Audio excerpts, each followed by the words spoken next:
நம்ம வாழ்க்கையில நிறைய பேர் நம்மளை ஏமாத்திருப்பாங்க. ஆனா உலகத்திலேயே உங்களை அதிகமா ஏமாத்துறது யாருன்னு தெரியுமா? அது நீங்க தான்.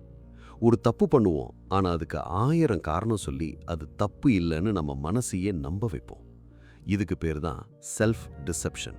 மத்தவங்க கிட்ட பொய் சொல்றதை விட உங்ககிட்டயே நீங்க பொய் சொல்றது தான் ரொம்ப டேஞ்சர். இது உங்க ஷேடோ பண்ற ஒரு மாஸ்டர் கேம். இந்த வீடியோவில் இந்த சுய ஏமாற்று வலையை எப்படி உடைச்சிட்டு உண்மையான நேர்மையோட ஆத்தென்டிக் இன்டெகிரிட்டியோட வாழறதுன்னு பார்க்க போறோம்.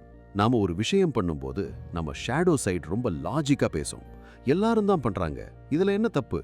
சூழல் அப்படி இருந்துச்சு, அதான் அப்படி பண்ணேன். இப்படி தான் அது ஆரம்பிக்கும். உண்மை என்னன்னா, அந்த தப்பை ஏத்துக்கிறதுக்கு உங்க ஈகோ பயப்படுது. அதனால உங்க நிழல் ஒரு அழகான கதையை உருவாக்கி உங்களை ஏமாத்துது. இதனால நீங்க வளரவே முடியாது. ஏன்னா உங்ககிட்ட இருக்கிற குறையவே நீங்க மறைச்சிக்கிட்டு இருக்கீங்க. இந்த சுய ஏமாற்று குணம் உங்களை ஒரு கம்ஃபர்ட் ஜோன்லயே வச்சிருக்கும். இப்போதைக்கு இது போதும், நாளைக்கு பார்த்துக்கலாம். இந்த ஒவ்வொரு வார்த்தையும் ஒரு பொய். உங்க ஷேடோ உங்களுக்கு ஒரு பாதுகாப்பான உணர்வை தரும். ஆனா அது உண்மையில் ஒரு தேக்க நிலை. மத்தவங்க கிட்ட மாட்டினா தண்டனை கிடைக்கும். ஆனா உங்ககிட்டயே நீங்க மாட்டினா உங்க வாழ்க்கையே வீணாயிடும். இப்போ இதிலிருந்து எப்படி வெளியே வர்றது? அதுக்கு ரேடிக்கல் ஹானஸ்டி வேணும். கண்ணாடி முன்னாடி நின்னு, ஆமா நான் இங்க சோம்பேறியா இருக்கேன், ஆமா நான் இங்க தப்பு பண்றேன்னு தைரியமா ஒத்துக்குங்க. உங்க ஷேடோவை நீங்க எப்போ நேருக்கு நேர் பார்த்து கேள்வி கேட்குறீங்களோ அப்போதான் அது அடங்கும்.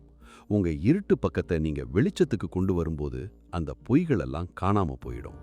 உங்ககிட்ட நீங்க உண்மையா இருக்க ஆரம்பிச்சா இந்த உலகத்துல எவனுக்கும் நீங்க பயப்பட தேவையில்லை. கார்ல் ஜங் சொன்ன மாதிரி, ஒளியை மட்டும் பார்த்தா ஒருத்தன் முழுமையடைய முடியாது, தன் இருட்டை பார்த்தாதான் அவன் முழுமையடைய முடியும். உங்க உள்ளத்துல இருக்கிற அந்த இருட்டை பார்த்து பயப்படாம அதை தோண்டி எடுத்து க்ளீன் பண்ணுங்க.